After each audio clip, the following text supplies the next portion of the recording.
The billionaire fired every employee that night, but a maid's toddler refused to leave his side.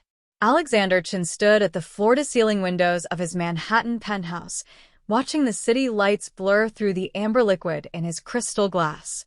At 33, he had built an empire that most men twice his age only dreamed of, tech innovations that changed industries, investments that seemed to mint money, a name that commanded respect in every boardroom from New York to Shanghai. Tonight, all of it felt hollow. The call had come 3 hours ago. His CFO, his trusted friend since business school, had been systematically embezzling funds for 2 years. Worse, he'd implicated half the executive team. The board had forced Alexander to step down temporarily while they investigated. His reputation, carefully constructed over a decade of ruthless deals and calculated risks, was crumbling like a sandcastle at high tide. Alexander had always believed in control.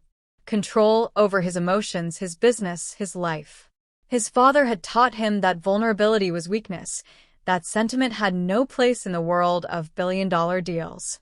He'd internalized those lessons so thoroughly that he couldn't remember the last time he'd let anyone truly close. Even his relationships were transactions, beautiful women who understood the rules, who didn't expect promises he couldn't keep. But tonight, control had abandoned him. He'd sent his assistant home hours ago with a single text: "Fire everyone. Effective immediately. I'll handle severance." It was irrational, he knew. Most of his household staff had nothing to do with the corporate betrayal. But rage and pain had blurred together into a need to purge everything, to start from nothing, to feel something other than the gnawing emptiness in his chest. The penthouse, usually bustling with his chef, butler, security team, and housekeeping staff, had fallen silent. They'd left quickly, professionally, some with tears, others with anger tightening their faces.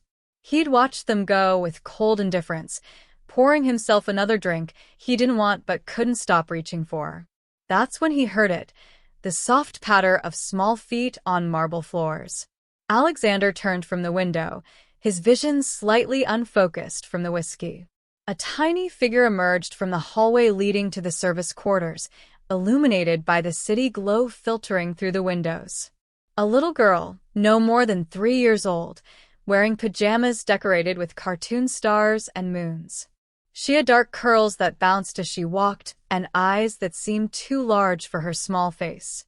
"You need to leave," Alexander said, his voice rough. "I fired everyone. Where's your mother?" The child didn't answer. She simply walked toward him with the fearless determination only toddlers possessed, dragging a worn stuffed rabbit by one ear.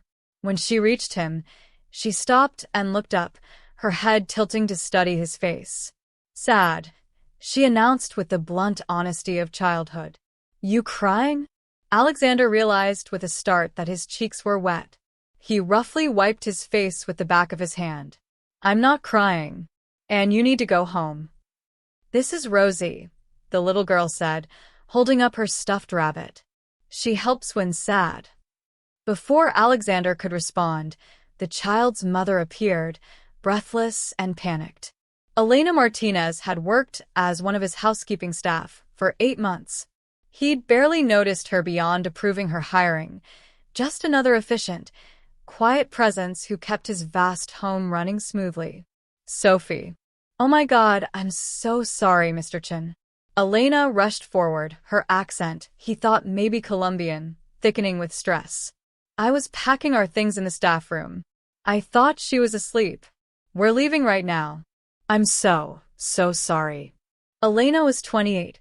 Alexander knew from her file, though he'd never really looked at her before.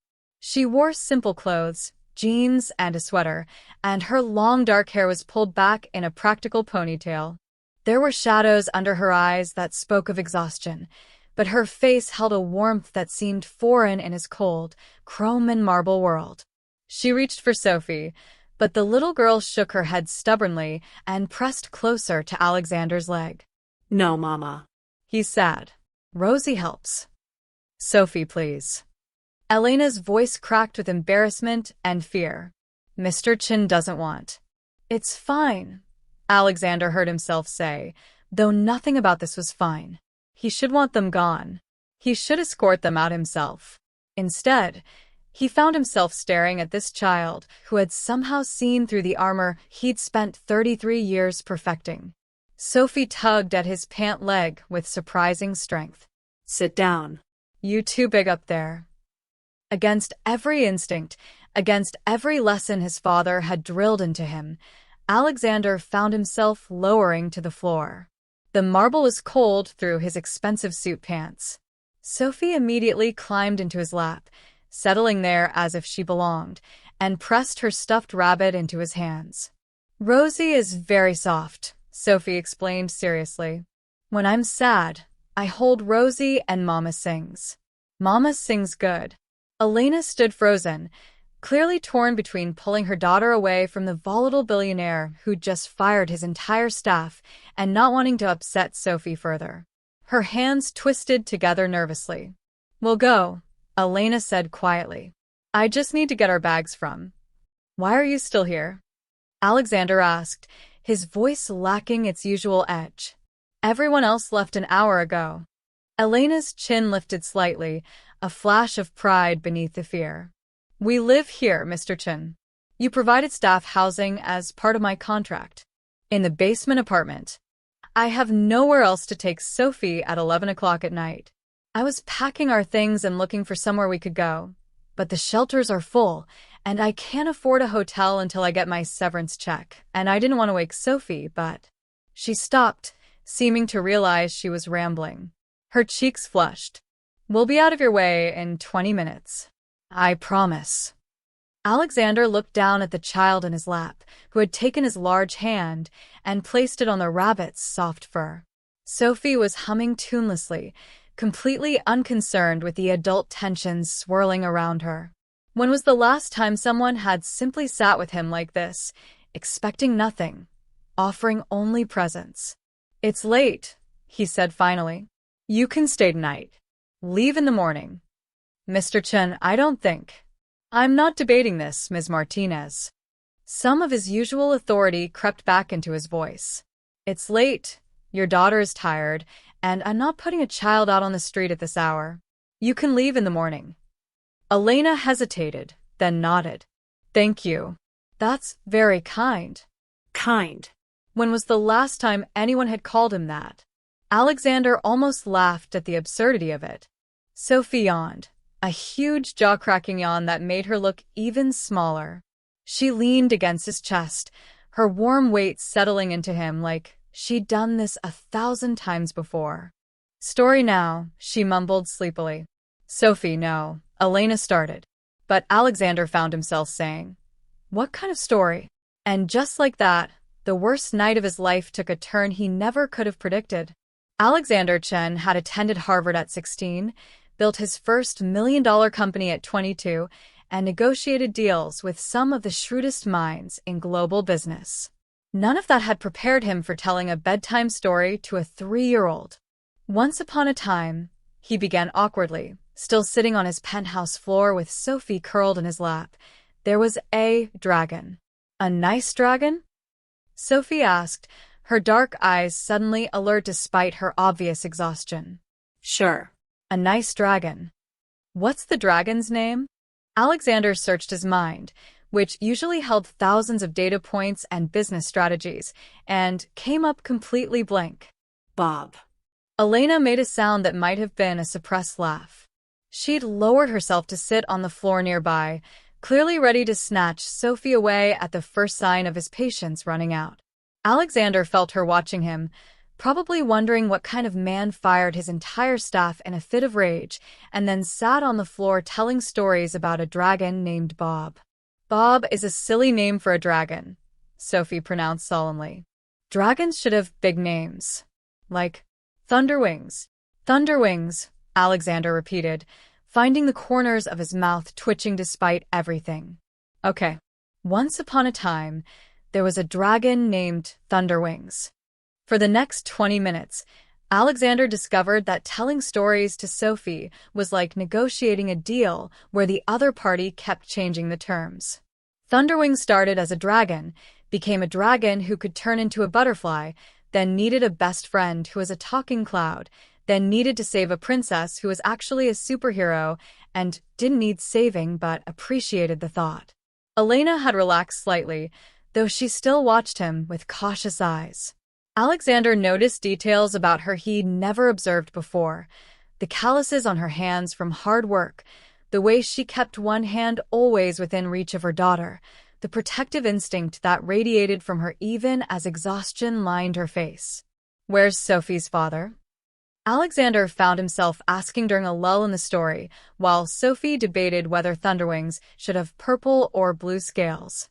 Elena's expression shuddered immediately. "Not in the picture." "I'm sorry. I shouldn't have." "Purple and blue," Sophie interrupted, patting Alexander's cheek to get his attention back. "Like a rainbow. And Thunderwings needs to find his mama, because he got lost." Something in the way she said it made Alexander look at Elena more closely. The single mother, working as a maid, living in staff housing with a toddler. He'd never bothered to know her story, had never bothered to know any of their stories. They were just functions in his household machine. The realization made him feel hollow all over again. "I think Thunderwings should probably get to bed," Elena said gently, reaching for Sophie. "It's very late, baby." "But he didn't find his mama yet," Sophie protested. "He will," Alexander heard himself promise. "Tomorrow. If you're still here tomorrow, I'll tell you how Thunderwings found his mama." Elena's eyes met his, questioning, wary. He could see her trying to puzzle him out. The billionaire who'd fired everyone but was making promises to her 3-year-old daughter. Sophie yawned again, this time not fighting it. "Okay. Tomorrow." She leaned up and, before Alexander could react, kissed his cheek with sticky lips that smelled like the apple juice she must have had earlier. "Night-night, Mr. Sadman." Elena's mortification was almost comical. "Sophie, we don't call people." "It's fine," Alexander said, and meant it. There was something refreshing about Sophie's brutal honesty. In his world, everyone lied. Everyone wanted something. This child just said exactly what she saw. Elena gathered Sophie into her arms, standing with the practiced ease of a mother used to carrying a sleeping child. "Thank you, Mr. Chen, for letting us stay tonight. We'll be gone first thing in the morning. Your apartment is in the basement?" Yes. B3. It's small, but it's been good for us. Alexander stood as well, his body protesting after sitting on the marble floor for so long. He was still wearing his suit, though his tie hung loose and his jacket was somewhere on the couch. He felt disheveled in a way he never allowed himself to be. "I'll walk you down." "That's not necessary. I'm walking you down." The elevator ride to the basement level was silent except for Sophie's soft breathing against Elena's shoulder. Alexander watched the numbers descend, thinking about how he'd lived in this building for 4 years and never once visited the staff quarters. He'd provided them. He wasn't a monster, but he'd never thought about who lived there, what their lives looked like. The basement hallway was clean but stark, a far cry from the luxury of his penthouse. Elena's apartment was at the end, and she had to shift Sophie to one arm to unlock the door. Alexander automatically reached out to take the little girl. Elena hesitated, then carefully transferred Sophie to him. The child settled against his shoulder without waking, her small hand curling into his shirt. Alexander felt something crack in his chest, some wall he'd built so carefully, so deliberately. The apartment was tiny. A main room that served as kitchen, dining, and living area, a bathroom he could see through an open door, and what must be a bedroom beyond. But it was warm in a way his penthouse had never been. Children's drawings covered the refrigerator. A worn couch held colorful pillows. Books were stacked on every surface. It smelled like cinnamon and lived in comfort. Elena took Sophie and disappeared into the bedroom, leaving Alexander standing awkwardly in the small space. He noticed a laptop on the tiny dining table, surrounded by textbooks. Medical terminology. Anatomy. She was studying something. Elena emerged a few minutes later, having changed Sophie into fresh pajamas and tucked her into bed. She left the bedroom door cracked open. "She'll sleep now," Elena said quietly. "Thank you again, Mr. Chen. You didn't have to be kind to us." "Why are you studying medicine?" He gestured to the books. Elena looked surprised that he'd noticed. "Nursing. I'm working toward my RN. It's slow going. I can only take 1 or 2 classes at a time because of Sophie and work, but it's something I've always wanted to do." She paused. "Wanted? I guess I'll need to find new employment now before I can think about school again." The guilt hit Alexander like a physical blow. He'd fired her without thought, without consideration for her circumstances, for her dreams, for the small human sleeping in the next room who depended on her. "I was angry," he said, the admission feeling like pulling teeth. "At my company, at people who betrayed me. I took it out on everyone else." "I know something about being angry," Elena said softly. She moved to her small kitchen, filling a kettle with water. "Would you like some tea? I know it's late, but you seem like maybe you don't want to go back upstairs yet." She was right. The thought of returning to that empty penthouse, to the bottles of whiskey and the darkness of his own thoughts, made his skin crawl. Yes. "Thank you." They sat at her small table, 2 mismatched mugs of chamomile tea between them. Alexander couldn't remember the last time he'd had tea in a mug instead of fine china. Couldn't remember the last time he'd sat in a kitchen that felt like a home. "Sophie's father," Elena began without Alexander asking, "left when I was 6 months pregnant. We weren't married. We were young, and I thought we were in love, but he wasn't ready to be a father. He made that clear." She wrapped her hands around her mug. "I was angry for a long time. Angry that he got to walk away while I had to figure everything out. Angry that Sophie would grow up without a dad. Angry that I had to put my dreams on hold." "But you're not angry anymore?" "Some days I am," Elena admitted. "But mostly, I'm too busy being grateful for what I have. Sophie is healthy. We have a roof over our heads, or we did." She smiled wryly. "I have a path forward, even if it's slower than I'd like. Anger takes energy I don't have to spare." Alexander thought about the rage that had consumed him tonight, the way it had burned through him like wildfire. "I don't know how to do that. Let it go." "Maybe because you haven't had to," Elena suggested gently. "When you have enough money, enough power, you can afford to hold on to anger. You can make people pay for hurting you. But people like me, we just have to keep moving forward." They sat in silence for a while, drinking tea in a basement apartment while the city hummed outside. Alexander felt something shifting inside him, like tectonic plates rearranging after an earthquake. "Tell me about her," he said finally. "Sophie." Elena's face transformed when she talked about her daughter. Alexander learned that Sophie was obsessed with anything that sparkled, that she insisted on wearing mismatched socks because feet should have fun too, that she taught herself to count to 20 in Spanish and English, that she was terrified of the dark but brave about everything else. "She doesn't understand why we don't have a big house, or why I can't buy her every toy she wants," Elena said. "But she's never complained. She just loves with her whole heart. Sometimes I think she's the best person I've ever met, and she's only 3. "She saw me crying," Alexander said. "I don't cry. I haven't cried since I was a child." "Maybe it's time you did." The words were simple, but they hit Alexander like a confession. He'd spent so long being strong, being in control, being the man his father demanded he become. When had he last let himself feel anything real? As if summoned by the thought, his phone rang. His mother. Alexander silenced it. She would have heard about the scandal by now. She would want to strategize, to spin, to control the narrative. She wouldn't want to hear that her son was sitting in a basement apartment drinking tea with a maid. "You should probably get that," Elena said. "Probably." But Alexander didn't move. Through the cracked bedroom door, he could hear Sophie mumbling in her sleep, something about purple dragons and butterfly wings. The sound was oddly soothing. Can I ask you something? Elena said. Why did you really let us stay? Alexander considered the question. I don't know. Maybe because your daughter looked at me and saw a sad person, not a billionaire. Not a scandal. Just someone who needed a soft rabbit and a story about dragons. He met Elena's eyes. When was the last time anyone saw me like that? Maybe, Elena said slowly. People would see you that way if you let them.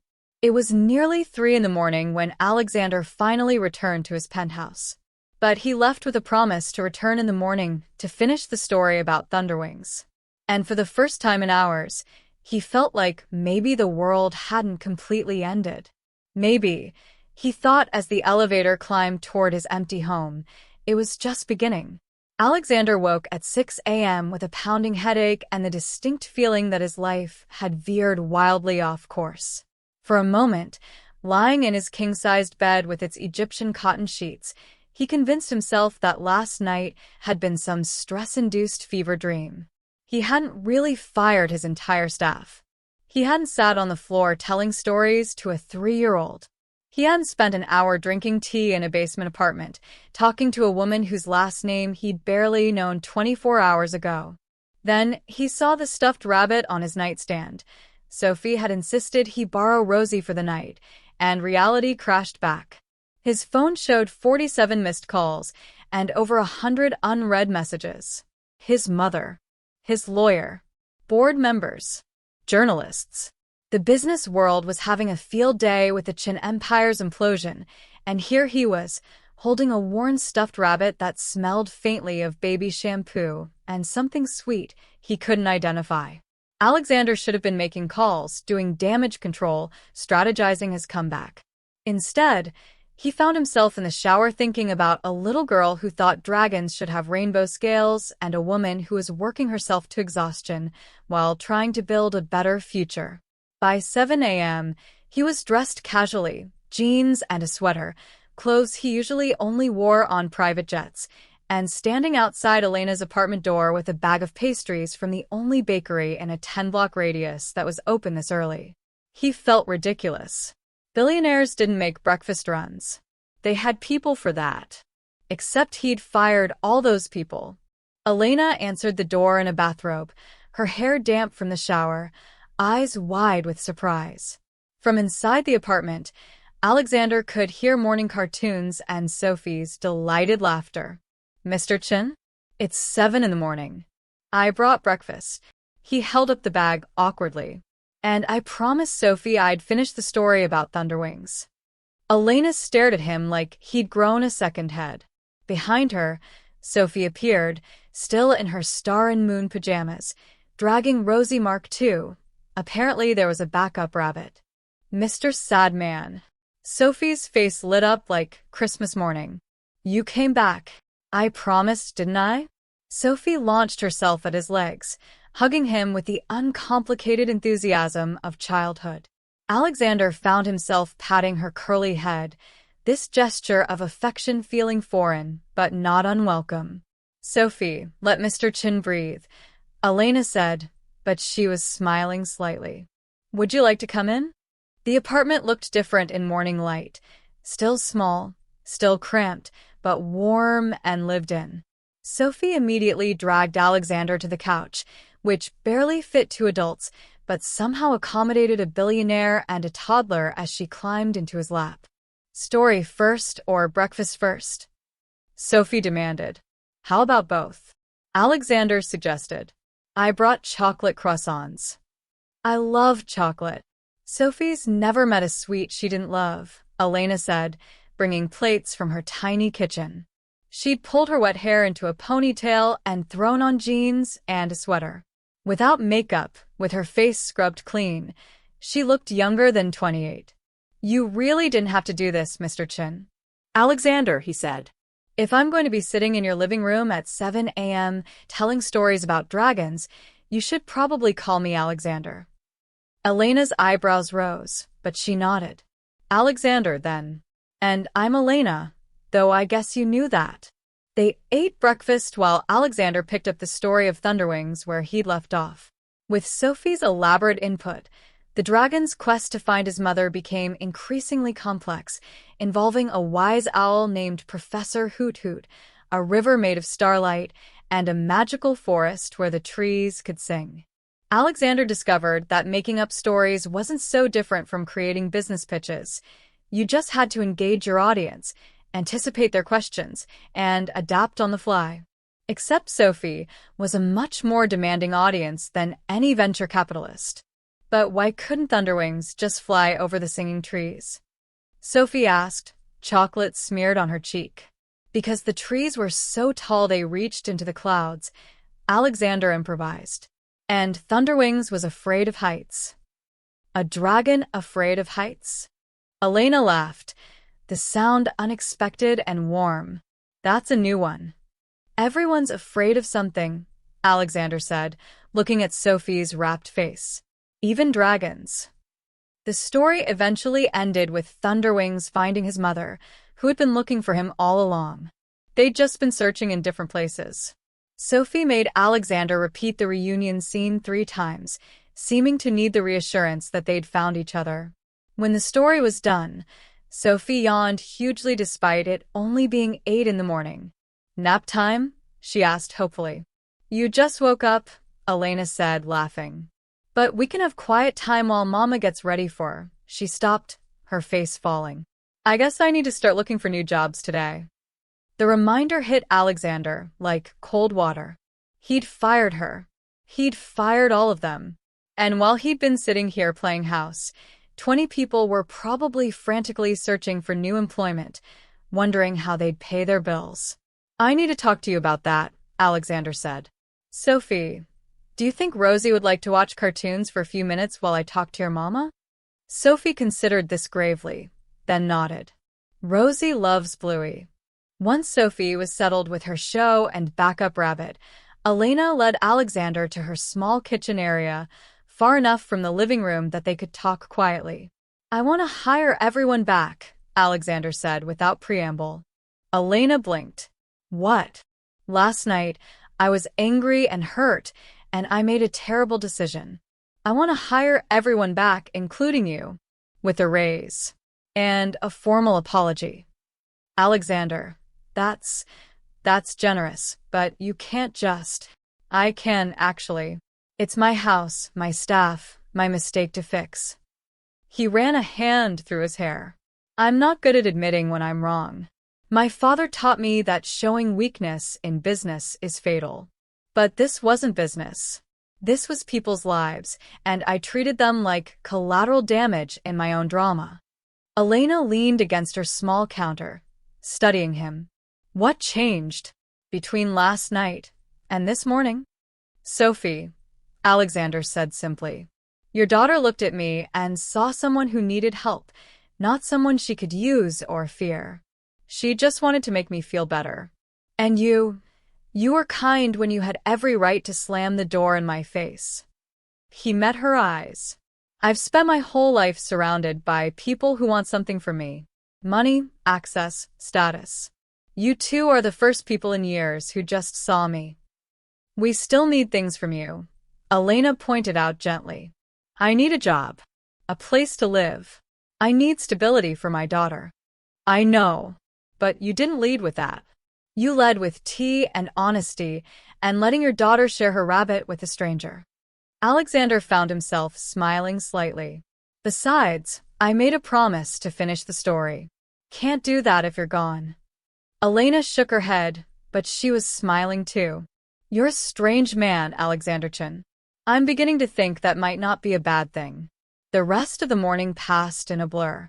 Alexander made calls from Elena's couch while Sophie alternated between watching cartoons and trying to braid his hair. He had no idea 3-year-olds could be so persistent. He reached out to each staff member he'd fired, offering them their positions back with a 20% raise and his sincere apology. Some accepted immediately, relief evident in their voices. Others were more hesitant, hurt by the abrupt dismissal. Alexander didn't blame them. He promised to do better, to be better, and meant it. By noon, Elena had to leave for a class, She was taking advantage of her unexpected free time to attend a lecture she'd normally miss due to work. Alexander found himself volunteering to watch Sophie. "Are you sure?" Elena asked, clearly doubtful. "She can be a handful. I negotiated a $3 billion merger in 4 languages last year," Alexander said dryly. "I think I can handle one small human for a few hours." Famous last words. 30 minutes after Elena left, Sophie had convinced Alexander to have a tea party with all her stuffed animals, including Rosie and Rosie Mark II. He found himself sitting cross-legged on the floor, holding a plastic teacup, while Sophie explained in great detail that Mr. Bear liked his tea with 7 sugars and Miss Bunny was on a diet. "You have to use your pinky," Sophie instructed, demonstrating with her tiny finger extended. "That's how fancy people drink tea." Alexander extended his pinky obediently, feeling absurd and oddly happy.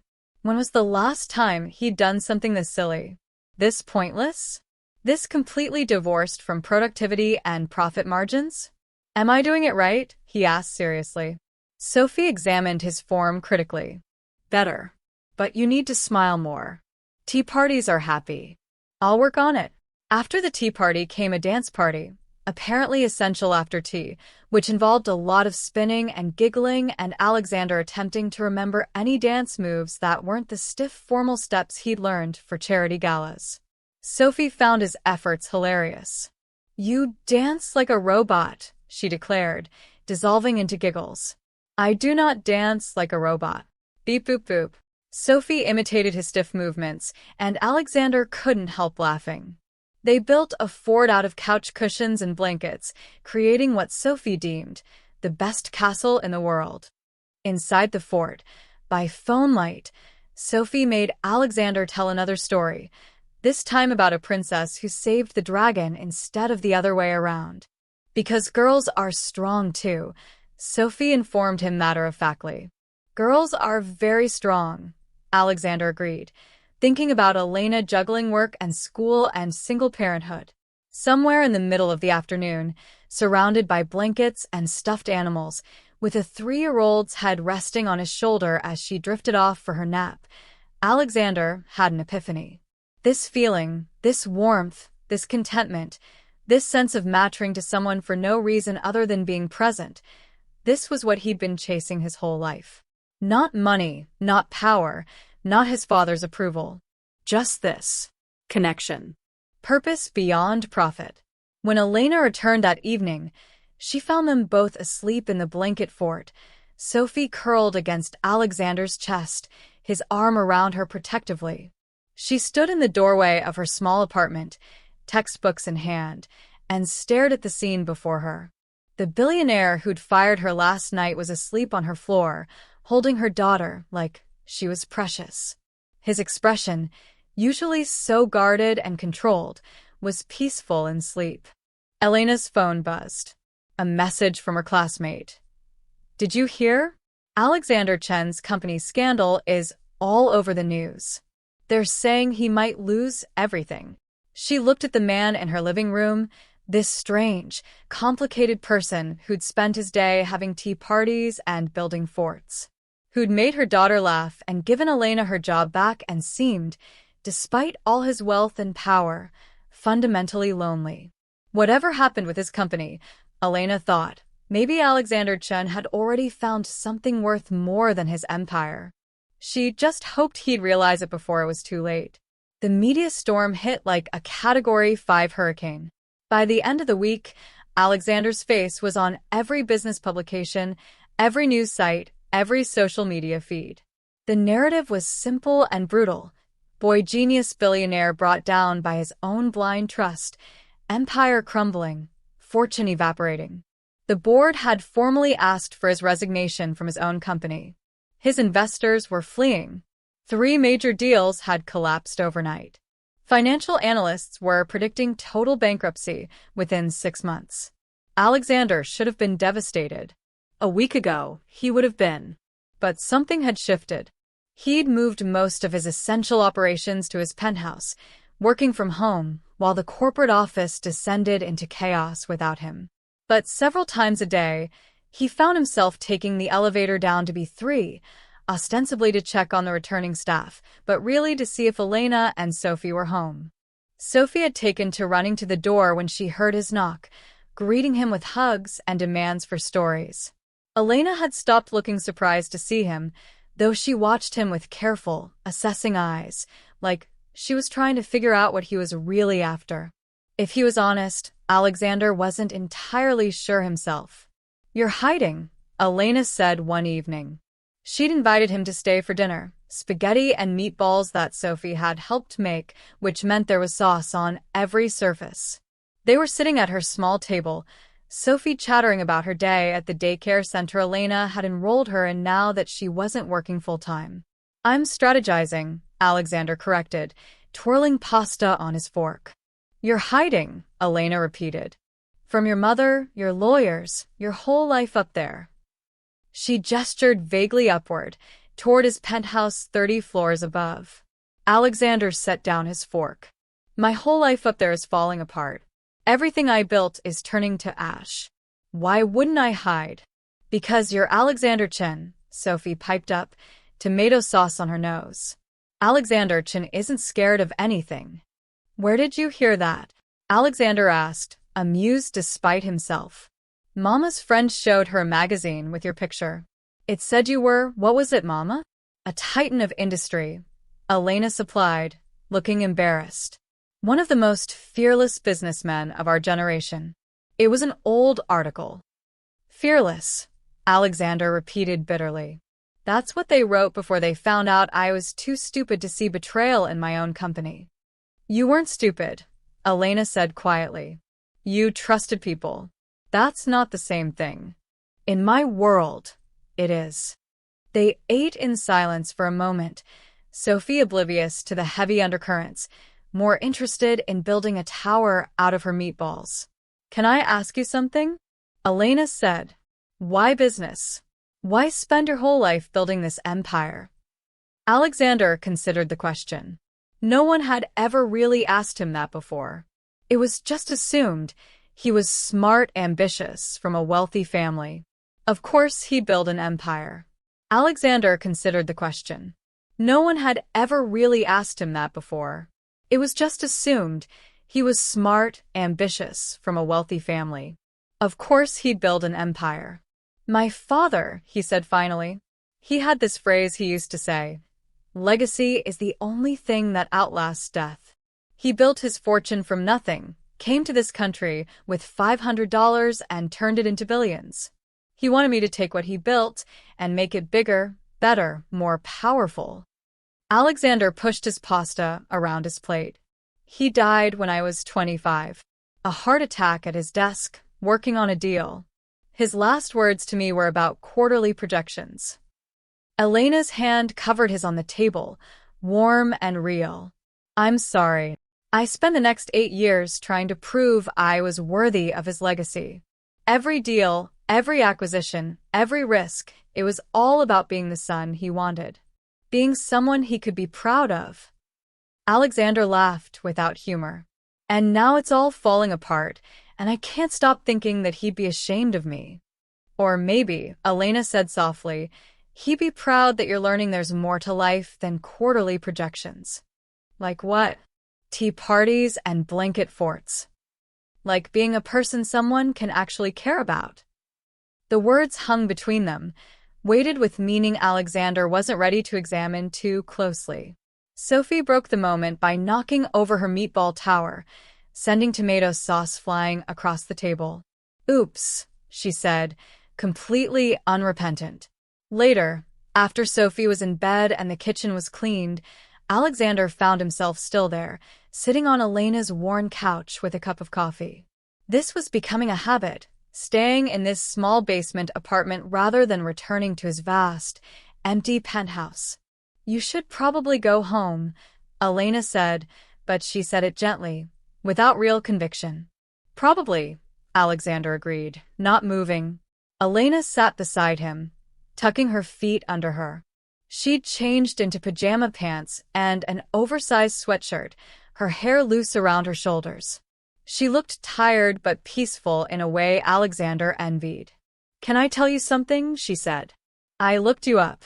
After you offered everyone their jobs back, I was curious about who you really were. And what did you find? Articles about your business genius. Photos of you at galas with beautiful women. Stories about your ruthlessness in negotiations. An interview where you said personal relationships were a distraction from professional success. She looked at him. But none of it matched the guy who spent 3 hours building a blanket fort with my daughter yesterday. Maybe that guy was always there, Alexander said quietly. I just buried him under everything my father taught me about what a man should be. What did he teach you? That emotions are weakness. That people will exploit any vulnerability. That love is a luxury successful men can't afford. Alexander set down his coffee cup. That the only thing that matters is power, because power means you can never be hurt. And you believed him? For 33 years, yes. Alexander met her eyes. Until a 3-year-old handed me a stuffed rabbit and told me I looked sad. Elena smiled. Sophie has a way of cutting through nonsense. Must be nice being 3 and just saying exactly what you see. She gets it from you, Alexander said. The honesty. The kindness. The way you see people as people, not functions or obstacles or opportunities. Is that how you usually see people? Alexander wanted to deny it, but he'd promised himself he was done lying, at least here in this basement apartment that felt more like home than anywhere he'd ever lived. Yes. I'm not proud of it, but yes. And now I'm trying to figure out who I am when I'm not trying to be my father's idea of success. He looked around the small apartment. It's terrifying, honestly. I've spent my entire adult life knowing exactly who I was, what I wanted, where I was going. And now you're human, Elena finished. Welcome to the club. It's scary and messy, and you'll screw up constantly. But it's also real, which is more than you can say for whatever performance you were doing before. They talked late into the night about everything and nothing. Elena told him about growing up in Colombia, immigrating with her parents at 15, losing them both in a car accident when she was 23. About Sophie's father, who'd seemed perfect until the pregnancy test came back positive. About her dreams of being a nurse, of helping people, of building a stable life for her daughter. Alexander told her about the loneliness of being groomed for greatness from childhood, about boarding schools and tutors and never quite fitting in anywhere. About relationships that never went deeper than surface charm because he'd learned early that people wanted the Alexander Chin brand, not the actual person. About the bone-deep terror he felt now, watching everything he'd built collapse. Maybe it needs to collapse, Elena suggested. Maybe you built it all for the wrong reasons, and this is your chance to start over. At 33? After losing everything? You haven't lost everything, Elena said firmly. You lost money and status. Those aren't the same as everything. What haven't I lost? Yourself. The real you. The one who tells stories about dragons afraid of heights and builds forts and admits when he's scared. She hesitated, then added, the one Sophie and I are starting to really like. Alexander's breath caught. Elena, I'm not saying this to pressure you, or because I work for you, or any of that, Elena said quickly. I'm saying it because I think you need to hear that you're worth more than your bank account. That you matter beyond what you can do, or buy, or achieve. I don't know how to be that person. Then learn. Sophie's still figuring out how to be a person too, and she's 3. You've got a head start. They both laughed, and the tension broke. But something had shifted between them, some acknowledgement of feelings neither was quite ready to name. Alexander's phone buzzed, his mother again. The 20th call today that he hadn't answered. You're going to have to talk to her eventually, Elena said. I know. Alexander silenced the phone. I'm just not ready to hear that I'm a disappointment. Not yet. Are you though? A disappointment. I lost the company my father built. You lost a company that was eating you alive, Elena corrected. There's a difference. Before Alexander could respond, Sophie appeared in the doorway to her bedroom, dragging Rosie, tears streaming down her face. "Bad dream," she whimpered. Elena was up instantly, gathering Sophie into her arms. "Oh, baby, it's okay. Mama's here." But Sophie reached for Alexander over her mother's shoulder. "Want Alexander to tell the dream away." "Tell the dream away?" Alexander repeated, moving closer. "She thinks you can tell stories that make bad dreams go away," Elena explained, looking between them. "Sophie, honey, Alexander needs to go home." "I can stay," Alexander said. "If that's okay with you." Elena hesitated, then nodded. Sophie transferred to Alexander's arms, still crying softly. He carried her to the small couch, sitting down with her in his lap, just like that first night. "Tell me about the bad dream," he said softly. "Everything was dark," Sophie sniffled. "And I couldn't find you or Mama. I was all alone." Something in Alexander's chest cracked. "You're not alone, Sophie. Your mama is right here, and I'm here too. But what if you go away? What if everybody goes away?" "Hey." Alexander tilted her chin up, so she was looking at him. "I promise you, your mama will never leave you. She loves you more than anything in the whole world. And me? I'm not going anywhere either. Not unless you want me to. You promise?" It was a child's question, asked with a child's faith that promises meant something. Alexander thought about all the promises he'd made in business, the ones he'd broken without hesitation when it served his interests. This felt different. This felt sacred. "I promise," he said, and meant it with everything in him. Sophie settled against his chest, her crying subsiding. "Tell me a story?" "About Thunderwings." So, Alexander did. He told her about Thunderwings and his mother building a new home together, about how they learned that getting lost sometimes meant you found your way to where you really needed to be, about how being afraid was okay, as long as you didn't let fear stop you from loving people. By the time the story ended, Sophie was asleep. Elena came and sat beside them, her shoulder touching Alexander's. "You're good with her," she whispered. "She makes it easy to be good." "Alexander, what are we doing here?" It was the question he'd been avoiding, the one that kept him coming back to this basement apartment night after night. "I don't know," he admitted. "But I know I don't want to stop. Your life is complicated right now. You're losing your company, dealing with scandals, trying to figure out who you are, adding us to that mix." "You're not being added to the mix, Elena. You're the only thing making sense right now."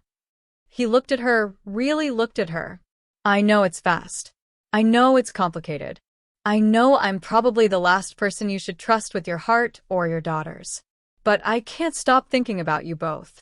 Can't stop wanting to be here, in this tiny apartment that somehow feels more like home than anywhere I've ever lived." Elena's eyes were bright with unshed tears. "I have a 3-year-old daughter, and I'm working toward a nursing degree, and I live in a basement apartment.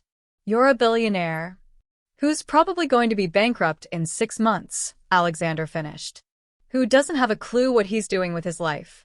Who spent yesterday having a tea party with stuffed animals and realized it was the happiest he'd been in years." "This is crazy." "Completely insane," Alexander agreed. They sat there on the small couch, Sophie sleeping between them, and let the possibility of something impossible hang in the air. Outside, the city hummed with its endless energy. Upstairs, Alexander's old life was disintegrating. But here, in this small basement apartment, something new was beginning. Something that felt a lot like hope. 3 months later, Alexander stood in the small backyard of the house in Brooklyn, watching Sophie chase butterflies through the wildflowers Elena had planted. The modest brownstone was a far cry from his Manhattan penthouse, but he wouldn't trade it for anything. The bankruptcy had been final. Alexander Chun, boy wonder billionaire, had lost almost everything. The media had feasted on his downfall for weeks before moving on to the next scandal. His mother still wasn't speaking to him. His decision to throw away his legacy for some maid and her bastard child had been the final straw in their relationship. It should have destroyed him. Instead, Alexander felt lighter than he had in years. He'd kept one property from the liquidation, this house, purchased quietly under an LLC weeks before the final verdict. It had 3 bedrooms, a postage stamp yard, and a mortgage Alexander could actually afford with the consulting work he'd started doing. Nothing glamorous, just helping startups with their business strategies, working from the dining room table instead of a corner office. Elena had fought him on accepting the house at first. Her pride wouldn't let her take what she saw as charity. But Alexander had pointed out that he needed roommates to afford the mortgage anyway, and Sophie needed a yard to play in, and also he was pretty sure he was falling in love with them both. So would she please just move in already? That last part had slipped out accidentally, 3 weeks after the bankruptcy, while they were having yet another argument about it over dinner in her basement apartment. Elena had stared at him, fork halfway to her mouth. "What did you just say?" "I said I need roommates?" Alexander had tried. After that. "That Sophie needs a yard?" Alexander.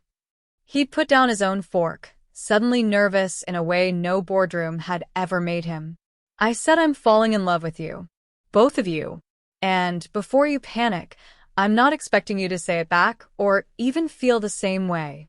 I just thought you should know that this isn't some rescue fantasy or a rebound from my old life. You're not a consolation prize for losing everything else. You're the thing I found when I finally stopped looking in the wrong places." Elena had been quiet for a long moment. Then, "I'm falling in love with you too. And it terrifies me."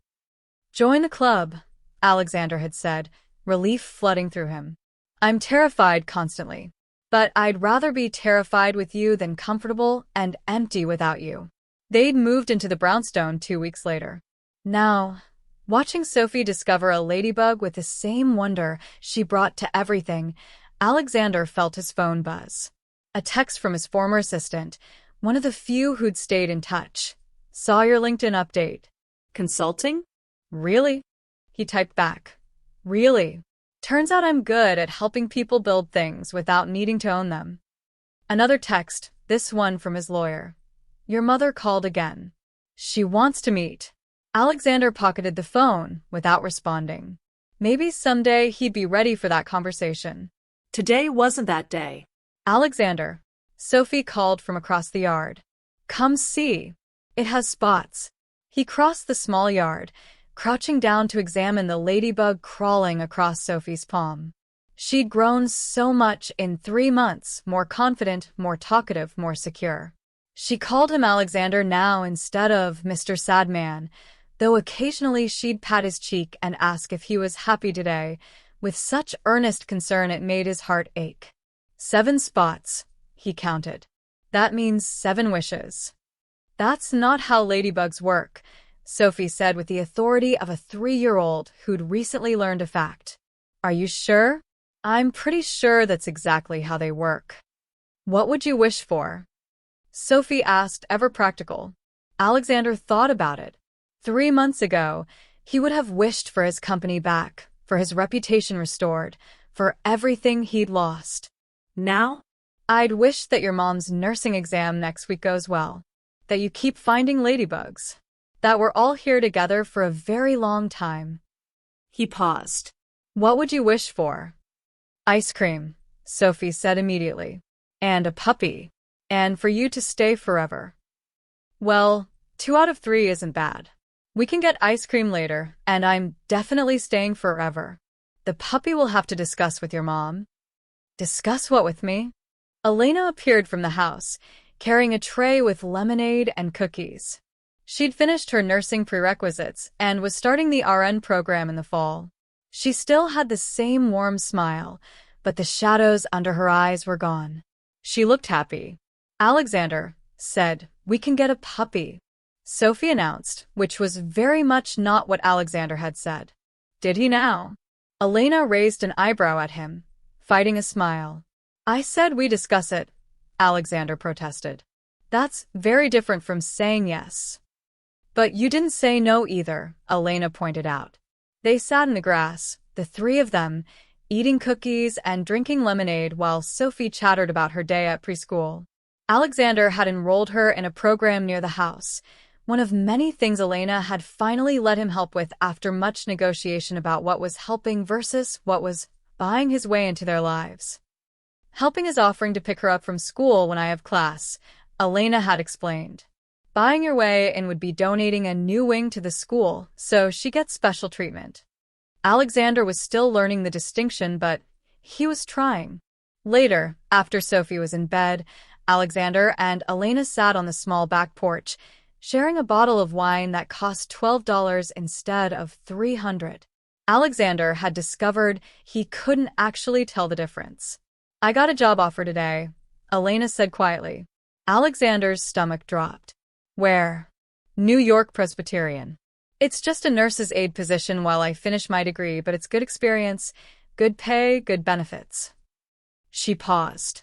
It's also night shift, which means I'd be gone when Sophie's asleep and home during the day. It would work perfectly with your schedule. You could watch her at night.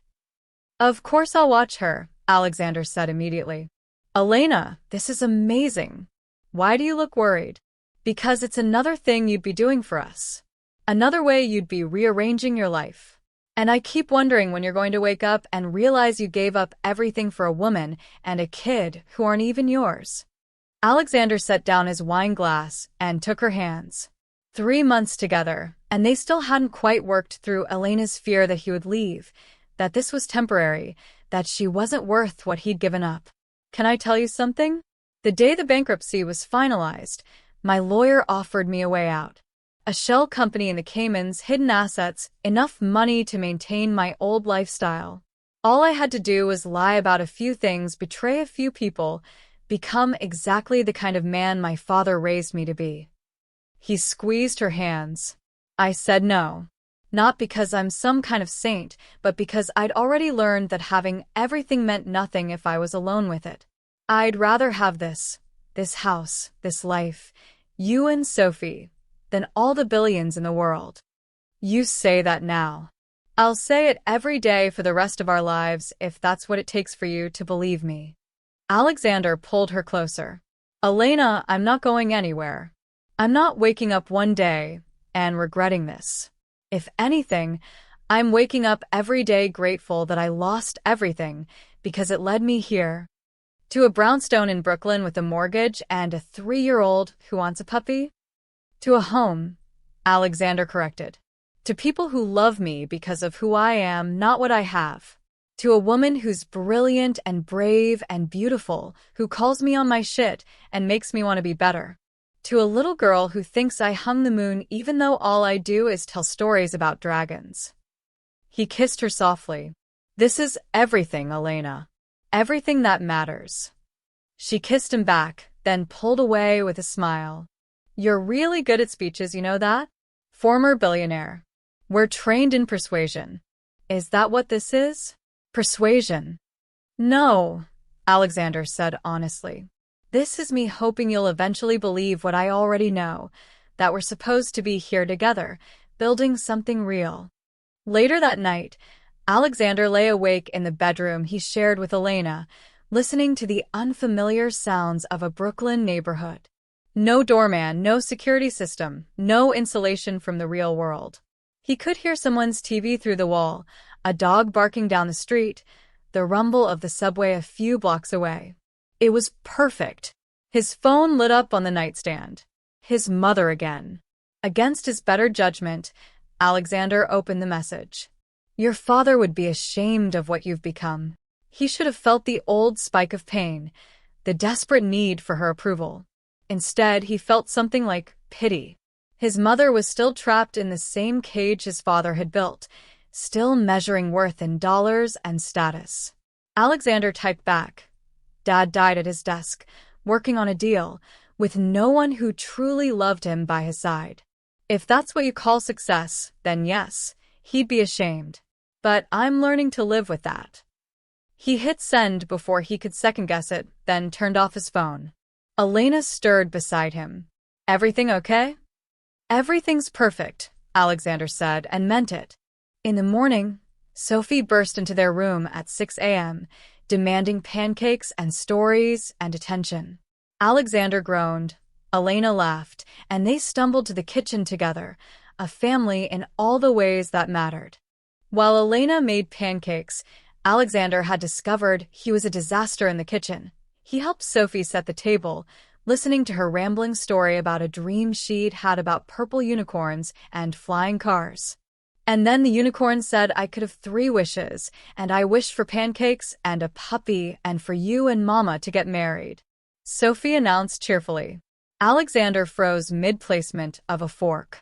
Elena turned from the stove, spatula in hand, eyes wide. Sophie, Elena said carefully, that's not how wishing works. Why not? Sophie asked with perfect 3-year-old logic. If you love each other, you should get married. That's what the stories say. Out of the mouths of babes, Alexander thought, meeting Elena's eyes across the kitchen. They hadn't talked about marriage. They'd barely talked about the future beyond next month, next season, the careful building of something neither wanted to jinx by defining too clearly. But looking at Elena now, at the woman who'd seen him at his lowest and hadn't flinched, who'd challenged him to be better and celebrated every small victory, who'd opened her life and her daughter's heart to him without reservation, Alexander knew. Sophie, he said slowly, what if we could make that wish come true? Elena's spatula clattered into the sink. Alexander, what are you? He crossed the kitchen, taking her flour-dusted hands in his. I know it's fast. I know we said we'd take it slow. But I also know I want to spend the rest of my life exactly like this, making pancakes and helping with homework and telling bedtime stories and building a life that matters. With you. With Sophie. Officially. Are you proposing to me in our kitchen while our pancakes burn? Our pancakes. Our kitchen. Our life. Alexander smiled. Yeah, I guess I am. I don't have a ring. I didn't plan this, and I'm probably doing it all wrong, but… Elena kissed him, cutting off his rambling. When she pulled back, she was crying and smiling at the same time. Yes, she said simply.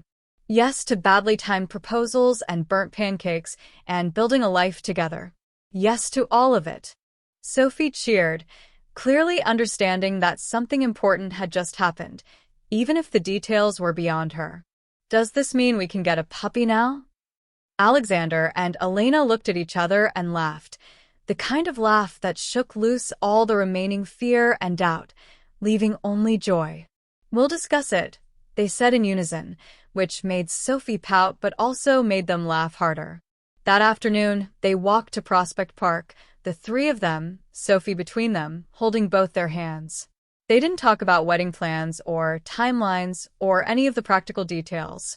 They just walked, enjoying the spring sunshine and Sophie's running commentary on everything she saw. Alexander's phone buzzed with another message, but he ignored it. Whatever crisis was unfolding in his old world, whatever drama or opportunity or disaster, it could wait. This moment, this family, this life he'd stumbled into when everything else fell apart, this was what mattered. What are you thinking about? Elena asked, reading his expression. That a year ago, I thought I had everything, and I had nothing. He squeezed her hand. And now I have everything that actually counts. Sap, Elena teased, but her eyes were soft. Completely. Sophie's rubbing off on me. Did you hear that, Sophie? Alexander says you're rubbing off on him. Sophie looked up seriously. That's because I'm very rubby. Very rubby indeed, Alexander agreed solemnly. They spent the afternoon at the park, pushing Sophie on swings and helping her navigate the climbing structure and having an elaborate picnic with sandwiches from the bodega on the corner. Nothing fancy, nothing expensive, nothing that would have impressed anyone from Alexander's old life. It was, without question, the best day he'd ever had. As the sun started to set, painting the sky in shades of pink and gold, Sophie fell asleep against Alexander's shoulder on the subway ride home.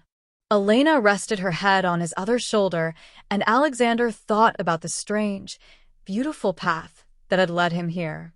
He'd lost billions of dollars, his company, his reputation, the approval of almost everyone who'd once respected him. And in exchange, he'd gained everything he'd never known he needed: love, purpose, a little girl who thought he could make dragons fly and bad dreams disappear, a woman who saw past his mistakes to the person he was trying to become. No regrets. Elena whispered, half asleep. Not even one, Alexander whispered back. And it was true. Every choice, every loss, every moment of fear and uncertainty had led him here, to this subway car heading back to their brownstone in Brooklyn, to this small family that had chosen him just as much as he'd chosen them. Alexander Chun had once believed that legacy was the only thing that outlasted death, that power and money were the measures of a man's worth. But sitting there with Sophie's warm weight against his chest and Elena's hand in his, he understood what his father never had. Legacy wasn't about empires or bank accounts or names on buildings. It was about the people you loved and who loved you back. It was about the small moments that added up to a life well lived. It was about a 3-year-old's trust and a woman's faith and the quiet courage to build something real from the ashes of everything fake. It was about coming home. And Alexander Chun, former billionaire, current consultant, future husband and father, was finally home. 6 months later, they adopted a rescue puppy, a scruffy terrier mixed Sophie named Thunderwings. Elena finished top of her class in nursing school. Alexander's consulting business grew steadily, built on reputation and referrals rather than ruthless tactics. And every night, in a modest brownstone in Brooklyn, Alexander Chun told bedtime stories to a little girl who'd once refused to leave his side, who'd seen him crying and decided he just needed a stuffed rabbit and some kindness. She'd been right, of course. Sometimes the smallest people have the biggest wisdom. And sometimes losing everything is the only way to find what truly matters.